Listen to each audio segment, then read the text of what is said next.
আমি একজন এনআরআই প্রবাসী ভারতীয় দুবাই থেকে, কোনো প্রশ্ন করা হয়নি। এখন যখন সরকার আমার বিপক্ষে, এখন তারা বলছে কালো টাকা। তারা অভিযোগ আনছে জনগণের টাকা অপব্যবহার করি।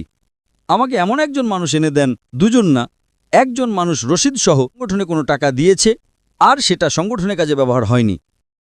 কিন্তু আমি মোদিকে কেন ধন্যবাদ জানাই? কেন?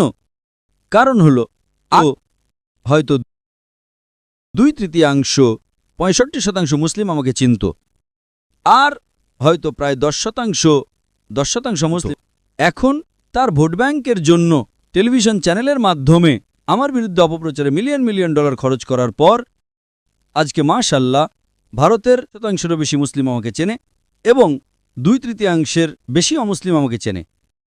আগে হয়তো 15% ভারতীয় আমাকে চিনত, এখন 2/3। আলহামদুলিল্লাহ। যারা আগে আমার লেকচার দেখেছিল তারা কি করছে? তারা আমার জন্য দোয়া করছে যে আল্লাহ এই ইসলামের দায়ীকে রক্ষা করুন, প্রতিদান দেন।